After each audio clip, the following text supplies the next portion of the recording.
Seems like she was just a remarkable student. She was a majorette, and just last weekend she was in Washington, D.C. performing at the inauguration. Mr. Pendleton, could you tell me what that experience was like for your daughter?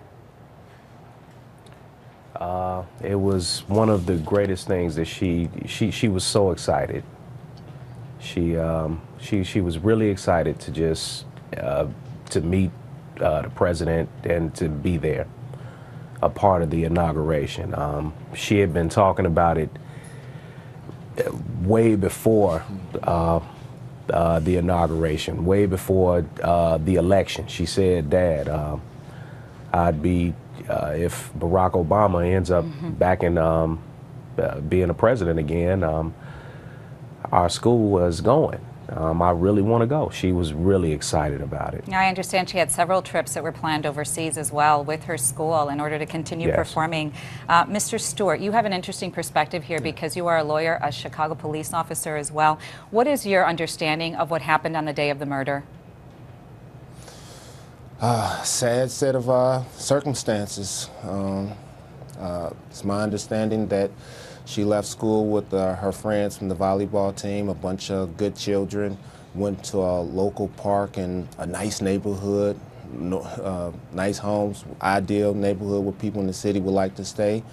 And because of one individual was on the scene or came to talk to these young ladies who probably had a checker past or had some issues, somebody came and attempted to try to shoot maybe this individual and end up taking Hadiya. And was she trying to flee when she was shot in the back?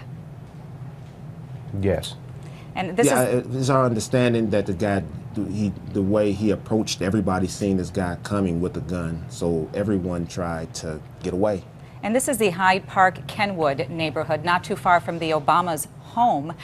Is this a neighborhood that is infested with gangs and violence? Do you typically see this in this neighborhood? Actually, for about maybe a year ago, I lived around the block. No, this is an ideal neighborhood where this happened. But just like most cities, and I would imagine most major metropolitan cities, you have your little niche neighborhoods. And if you go too far, you know, maybe a mile to the left, a mile south, a mile east, you can run into the bad neighborhoods. But where this happened at was an ideal community. This is a place where a lot of people from the South Side would like to live. Well, President Obama has actually weighed in on this. He was asked yesterday in an interview with Univision about how Hadiya's case relates to gun control, to the gun control issue. And this was his response. Well, the problem is that a huge portion of those guns come in from outside Chicago. I mean, what is absolutely true is that if you are just creating a bunch of pockets of gun laws without having sort of a unified, integrated system, for example, of background checks, then you know it's going to be a lot harder for an individual community, a single community, to protect itself from this kind of gun violence. This is precisely why we think it's important for Congress to act. And gentlemen, I want you to both weigh in on this. Do you think that Hadiya's death now should be involved in this bigger issue of gun violence across the country? Me personally, absolutely. Yes, Absolutely. definitely. If I may, Anthony, when we talked about this as a family, we recognized the implications of Hadiya's death in this debate.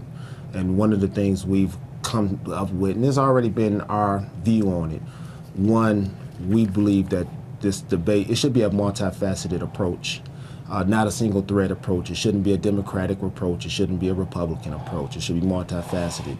Gun laws should be somehow created in a way that's going to make it harder for the bad guys to get guns and make it easier for the law-abiding citizens who want to have them.